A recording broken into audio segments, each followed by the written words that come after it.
اکیلے کمرے میں ہوں، کوئی مجھے نہیں دیکھ رہا ہے نا، لیکن رب مجھے دیکھ رہا ہے. اب اس کے باوجود بھی بندہ گناہ کا، بالخصوص جو نوجوان ہیں اس وقت جو میری ویڈیو کو دیکھ رہے، میں ان سے عرض کروں گا کیا اچھا یہ بھی تصور آ گیا، علم یعلم بان اللہ یرا، کہ اللہ، کیا تم نے نہ جانا کہ اللہ دیکھ رہا ہے، اس کے باوجود بھی گناہ کرنا. اچھا اب وہ آیا کہ کسی طرح میری اصلاح ہو جائے، میری تربیت ہو جائے، کوئی ایسا ترکیب بن جائے کہ میں کہہ تو رہا ہوں کہ اللہ مجھے دیکھ رہا ہے. اچھا یہ بھی تصور بھی ہے، پھر بھی کر رہے ہیں.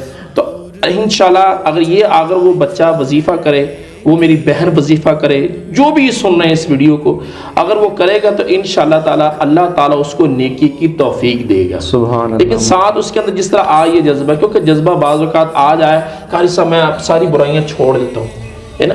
اچھا وظیفہ بھی میں نے آپ کو دے دیا، لیکن اس کے اندر یہ ساتھ یہ بھی رکھیں کہ برائیوں سے چھڑانے والی کیا ہے، ان الصلاۃ تنہی عن الفحشاء والمنکر، کہ نماز بے حیائی اور بری باتوں سے منع کرتی ہے، روکتی ہے. ٹھیک ہے. اب پہلی تو یہ سوال ہے کہ دل تو کرتا ہے کہ میری یہ برائی چھوٹ جائے. سب سے پہلا سوال نماز کا. اچھا نماز بھی پڑھتے ہیں، کیا نماز کو صحیح انداز کے ساتھ پڑھتے ہیں؟ یہ بھی دیکھنا پڑے گا. تو یہ ایک بہت پیارا وظیفہ ہے، بہت آسان سا ہے، یا غفارو، یا غفار. یہ ہر نماز کے بعد چلتے پھرتے اٹھتے بیٹھتے کسی وقت بھی آپ پڑھ سکتے ہیں، کثرت کے ساتھ پڑھیں.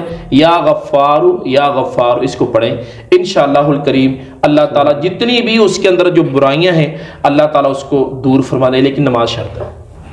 بہت بہت شکریہ کر صاحب. جتنا ناظرین کر صاحب نے بہت ہی پیارا سا مجرب وظیفہ بتایا، جو کہ ہم سب کے لیے بہت ہی فائدہ مند ہے، کیونکہ یہ میرے لیے بھی بہت فائدہ مند ہے، کیونکہ میں کسی کو اپنے گناہ نہیں بتا سکتا، کسی کو اپنے بارے کی برائیاں نہیں بتا سکتا.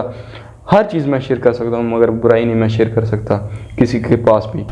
تو کر صاحب نے بہت ہی پیارا سا مجرب وظیفہ بتایا. ہم اگلے سوال کے ساتھ پھر حاضر ہوں گے، تب تک کے لیے ہمیں اجازت دیجیے. اللہ حافظ.